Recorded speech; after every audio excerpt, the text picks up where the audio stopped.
వీళ్ళు బంగ్లాదేశ్ ద్వారా ప్రయత్నిస్తున్నారు. తర్వాత రెస్ట్ ఆఫ్ ఇండియాలో చాలా స్లీపర్ మాడ్యూల్స్ ఉన్నాయి ప్రతి మేజర్ సిటీలోనూ, ఎస్పెషల్లీ ఈ మైనారిటీ పాపులేషన్ ఉన్న ప్రాంతాల్లో ఎస్పెషల్లీ వాళ్ళు స్లీపర్ సెల్స్ ఎప్పుడు ఆపరేట్ చేస్తున్నారు. నోటబుల్ సిటీస్ ఉన్నాయి సార్? హైదరాబాద్, కోయంబత్తూర్, తర్వాత ఉడిపి దగ్గర భద్రక్ అనుకుంటాను, భద్రక్కే, పూనా, బాంబే, మీకు కొంతవరకు అహ్మదాబాద్, దానిపైన మన వెస్టర్న్ యూపీలో అలీగఢ్, ఇటువంటి ప్రాంతాలు. ఇంకా పైకి వెళ్తే కాశ్మీర్ వ్యాలీలో ప్రాపర్ కంప్లీట్గా ఉన్నారు. అలాగే వెస్ట్ బెంగాల్లో Murshidabad, north and south Parganas, తర్వాత నార్త్ అండ్ సౌత్ దినాజ్పూర్, ఈ డిస్ట్రిక్ట్స్ బార్డర్, బంగ్లాదేశ్ బార్డర్లో ఏవైతే డిస్ట్రిక్ట్స్ ఉన్నాయో కొంచెం వరకు మాల్డా పర్వాలేదు, మాల్డా తప్పించి మిగతా డిస్ట్రిక్ట్లన్నీ ఇన్వాల్వ్మెంట్ ఉన్నాయి. ఇందులో పాపులేషన్ కూడా చాలా హెవీగా ఉంది, ఇన్ఫిల్ట్రేషన్ చాలా ఈజీ, ఎందుకంటే ఫెన్సింగ్ పూర్తిగా అవ్వలేదు కాబట్టి దానివల్ల ఇన్ఫిల్ట్రేషన్ తీసుకురావడం. అక్కడ ఇప్పుడు ట్రైనింగ్ క్యాంప్స్ కూడా పెడుతున్నట్టు రిపోర్ట్స్ వస్తున్నాయి. వెస్ట్ బెంగాల్లో, బంగ్లాదేశ్లో ఓకే. ఆ బంగ్లాదేశ్లో పెట్టిన ట్రైనింగ్ క్యాంప్స్లో కరడుగట్టిన ఎల్ఈటీ జేఈఎం కేడర్స్ వస్తారు పాకిస్తాన్ నుంచి, వయా నేపాల్ అన్న రావచ్చు, డైరెక్ట్ బంగ్లాదేశ్ ఫ్లైట్లో రావచ్చు, లేకపోతే షిప్లో రావచ్చు.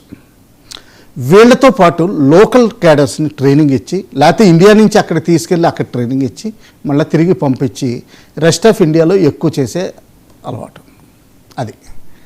జమ్మూ కాశ్మీర్లో ప్రస్తుతానికి తక్కువ చేసే అవకాశాలు తక్కువ ఉన్నాయి, ఎందుకంటే అంటే తగ్గిపోతున్నాయి అసలంటూ ఉన్నాయి. విజిల్ పెరిగింది. ఇదిగో నిన్న 150 మంది ఓజీడబ్ల్యూ అంటారు, అంటే ఓవర్ గ్రౌండ్ వర్కర్స్, మామూలుగా పబ్లిక్ పాపులేషన్లనే తిరుగుతా టెర్రరిస్టులకు ఎవరైతే అడ్మినిస్ట్రేటివ్ లాజిస్టిక్స్ సపోర్ట్ ఇస్తూ ఉంటారో, ఇన్ఫర్మేషన్ సపోర్ట్, వాళ్ళందరినీ 150 మంది వరకు అరెస్ట్ చేయడం జరిగింది. అంటే లైక్ సింపథైజర్స్ కంటే ఓజీడబ్ల్యూస్ యాక్టివ్ అండి.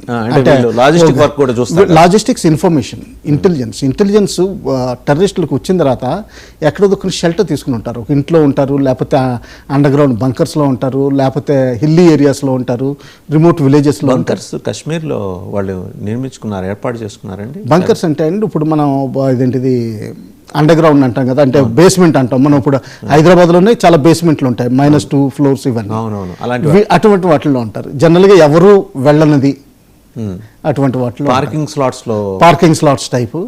అలాగే బంకర్స్ కూడా యాక్చువల్గా ఉంటాయి, సిమెంట్ తోటి కట్టి ఉంటాయి, చెక్కతోటి కూడా కట్టి ఉంటాయి.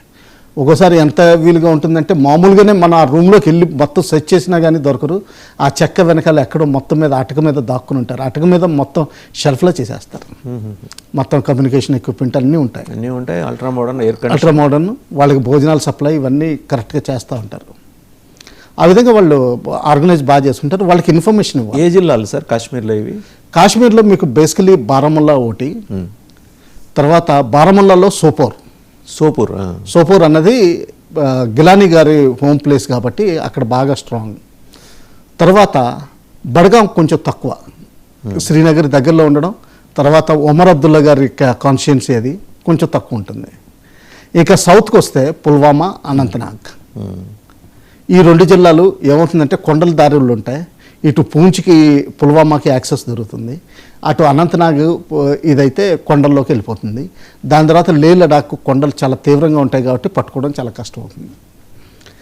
ఈ ఏరియాస్ నుంచి మెయిన్లీ తీసుకుంటారు వాళ్ళు. ఇప్పుడు ఒకటి సార్, మనం కమింగ్ టు ద టాపిక్లో భాగమే ఇప్పుడు మీరు కూడా చెప్పింది, ఈ ఖారీ యాకూబ్ షేక్ అవుడు వీడు ఎందుకు బయటకు వచ్చి ఇలా మాట్లాడాల్సి వచ్చింది? ఇతని బయోగ్రఫీ మనకు అంత తెలియదండి. బేసికలీ ఏంటంటే వీళ్ళందరికీ ఫ్యామిలీ టైస్ కానీ ట్రైబల్ టైస్ కానీ ఉంటాయి. Reportedly close associate of Hafiz Saeed అని అన్నారు. ఇప్పుడు క్లోజ్ అసోసియేట్ అంటే ఏమవుతుందంటే వాళ్ళు కూడా ఇప్పుడు మనకి ఒక హైకమాండ్ ఉంది, ఒక పొలిటికల్ పార్టీకి వేరియస్ స్టేట్లో లీడర్స్ ఉంటారు. సో వాళ్ళందరూ క్లోజ్గానే ఉంటారు, క్లోజ్ లీడర్సే అంటారు. సో అలాగా పాకిస్తాన్లో కూడా వేరియస్ ఇన్ఛార్జెస్ ఉంటారు. కరాచీకి ఒక ఇన్ఛార్జ్, సుక్కూర్కి ఒక ఇన్ఛార్జ్, రహీం యార్ ఖాన్కి ఒక ఇన్ఛార్జ్, తర్వాత ఉమర్కోట్కి ఒక ఇన్ఛార్జ్. ఎందుకంటే ఉమర్కోట్లో ఒక మత ఛాందస ప్రవక్త ఉన్నాడు వాళ్ళకి. మన ఇండియన్స్ కూడా వెళ్తారు అక్కడికి మసీద్కి. సో ఇటువంటి లాహోర్కి ఉంటారు. సో వీళ్ళందరూ క్లోజ్ అంటారు. క్లోజ్ అన్నది ఏమీ లేదండి. ఈ రోజు ఎవరి రిక్వైర్మెంట్ ఎక్కడుంటే రిక్వైర్మెంట్ని బట్టి వాళ్ళు క్లోజ్ అంటారు. తర్వాత ఇంకోటి గుర్తుపెట్టుకోండి, ఈ ఉగ్రవాద సంస్థల్లో ఈగో ఇన్ఫ్లేట్ చేయాల్సి ఉంటుంది. ఆ ఈగో ఇన్ఫ్లేట్ చేసేటప్పుడు ఏమవుతుందంటే అందరినీ దగ్గరలోనే ఉన్నవాడు అంటారు, నువ్వే నాకు ఇది, నువ్వే నాకు ఆసరా అలా అంటారు. యాక్చువల్గా ఏంటంటే ఫ్యామిలీ టైస్లోనే ఉన్నాయి వాళ్ళకి లింక్స్. ఓకే, ఇంకా అంతకంటే అవసరాన్ని బట్టి ఉంటుంది. మన పంజాబ్లోనే చూడండి, ప్రతి టెర్రరిస్ట్ని లెఫ్టినెంట్ జనరల్ అనేవారు, మేజర్ జనరల్ కింద కూడా అనుకునేవారు కాదు. సో అలా జనరల్ సింగ్ అని వేస్తారు. సో ఆ విధంగా ఏంటంటే ప్రతి వాళ్ళకి ర్యాంక్ పెంచడం ఒకటి జరుగుతుంది. ఒక పేరు బయటకు వచ్చేసరికి యాక్చువల్ ఆపరేటర్స్ బయటికి పేర్లు రావు, వాళ్ళు సైలెంట్గా ఆపరేట్. ఇవన్నీ పెరిఫెరల్ ఆపరేషన్, ఇవన్నీ పెరిఫెరల్. ఒకవేళ ఈ అన్నోన్ గన్మెన్ వీళ్ళని టార్గెట్ చేసినా మా సీనియర్ లీడర్ చచ్చిపోయాడని చెప్పి సింపతి దొరుకుతుంది. తర్వాత మన వాళ్ళు సంతోషపడిపోతారు, సీనియర్ చంపామని. యాక్చువల్ మనిషి ఆపరేట్ చేస్తూనే ఉంటాడు. ఇప్పుడు ఈ వార్నింగ్ ఎలా చూడాలి సార్ మనం? అతను అంటే ఈ వార్నింగ్ నోటే చూడాలి. ఆఫ్ఘనిస్తాన్ వైపు పెట్టాడు, గురి అటువైపు పెట్టాడు, మన గురించి కూడా మాట్లాడాడు. ఒకటి ఉందండి, ఈరోజు నిన్న జయశంకర్ గారి వ్యాఖ్యలు చూస్తే, ఒకవేళ పాకిస్తాన్ ఎయిర్ ఫోర్స్ తోటి ఆఫ్ఘనిస్తాన్ మీద దాడి చేస్తే మేము ఊరుకోమన్నట్టుగా మాట్లాడారు. సో అంటే ఏంటంటే పరిస్థితి విషమవుతుంది. ఇప్పుడు టీటీపీని కౌంటర్ చేయడానికి టీటీపీకి ఇంకోటి ఉందండి, వీళ్ళందరికీ పఠాన్స్. ఈ పఠాన్స్ తెగలన్నీ ఇమ్రాన్ ఖాన్ గారికి సపోర్ట్. సో ఆ విధంగా ఏంటంటే వీళ్ళందరినీ కౌంటర్ చేయడానికి ఎల్ఈటీ టెర్రరిస్టులనే పంపించాలి. ఎందుకంటే ఇన్ఫార్మల్గా ఆఫ్ఘనిస్తాన్లో పంపించి అక్కడ డ్యామేజ్ చేయాల్సి ఉంటుంది. సో అందుకని వీళ్ళ సపోర్ట్ అవసరం. పాసిబిలిటీ సార్, మీరు ఇందాక అన్నారు అట్లా ఆఫ్ఘనిస్తాన్ ఎయిర్ బేస్ని పాకిస్తాన్ అటాక్ చేసే సూచన ప్రమాదం ఏమైనా కనిపిస్తుంది? అట్లాంటిది ఇండికేషన్ కనిపించట్లేదు. అంత ఫోర్స్ఫుల్గా ఒకవేళ డ్రోన్స్ పంపిస్తే పంపించవచ్చు.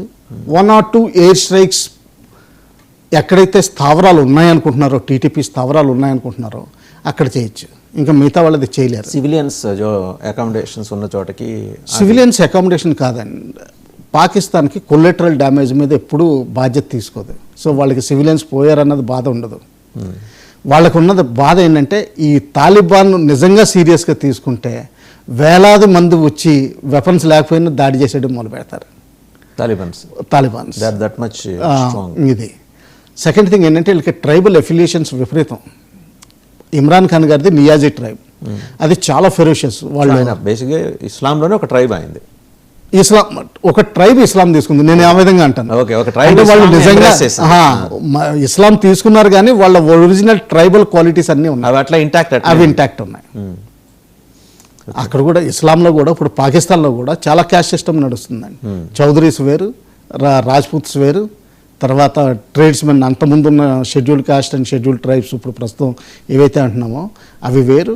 అలాగే సయ్యద్స్ వేరు, అలాగే ట్రైబ్స్ కూడా వేరండి. క్రాస్ మ్యారేజెస్ కూడా జరుగుతాయి. ఈయన సార్ మన అసీం మునీర్ ఏంటి కొంచెం హై కాస్ట్ కాదండి, అన్ఫార్చునేట్లీ సమ్వేర్ ఓబీసీ టైప్.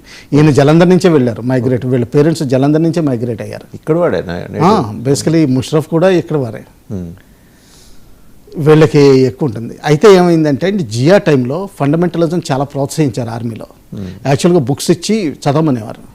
ఈయన కల్నల్గా స్టడీ లీవ్ తీసుకున్నప్పుడు ఈయన ఖురాన్ పట్టారు, హఫీజ్ అయ్యారు. ఇప్పుడు వరకు జనరల్గా అయిన పాకిస్తాన్ ఆర్మీ చీఫ్స్ అందరూ కల్నల్ లెవెల్లోనో బ్రిగేడియర్ లెవెల్లోనో అమెరికా వెళ్ళి 1 or 2 year కోర్సులు చేసేవారు, అంటే మిలిటరీ కోర్సులే. ఓకే. దాంతో ఏమవుతుందంటే జనరల్గా అమెరికా, లండన్, బ్రిటన్ను వీళ్ళందరినీ కొనేస్తుంది, అంటే లాయల్టీ కొనేస్తుంది ఒక విధంగా. మీరు ఐఏఎస్ ఐపీఎస్ వాళ్ళని కూడా చూస్తారు, ఫారెన్ వెళ్ళి కోర్సు చేసి వచ్చిన వాళ్ళు సడన్గా ప్రో అమెరికా అయిపోతారు. షిఫ్ట్ ఇన్ ఐడియాలజీ వస్తుంది. కానీ మునీర్ ఒక్కటే ఫస్ట్ ఆ చీఫ్ ఆఫ్ ఆర్మీ స్టాఫ్ ఎక్కడ బయట ఎక్కడ కోర్సులు చేయలేదని టోటల్ ఫండ్, అంటే మద్రసా ప్రోడక్ట్ అనుకోవాలి. సో దానివల్ల ఏంటంటే ఇప్పుడు అతను పవర్ తీసుకోవడం వల్ల కంప్లీట్ ఇప్పుడు బడ్జెట్ ఎలా వాళ్ళకి కేటాయిస్తారన్నది చూసుకోవాలి. ఏదో విధంగా చేస్తారు. ఇప్పుడు 1.2 billion అమెరికా ఇస్తుంది రేర్ మినరల్స్ ఎక్స్ప్లోరేషన్ కానీ, అందులో కనీసం 30% డైవర్ట్ అయిపోతుంది. 30% దానికి ఖర్చు పెట్టి 70% డైవర్ట్ చేస్తారు. ఏదనుకున్నా కానీ $1.2 billion $1.2 billion America US IMF కాదు, IMF కాదు, USA ఇస్తుంది. ఇది యుఎస్ మినరల్ రిసోర్సెస్ కోసం Exploration of రేర్ మినరల్స్ కి ఇస్తుంది. అది IMF ఇచ్చే లోన్ వేరండి, అది total package of $7 billion over years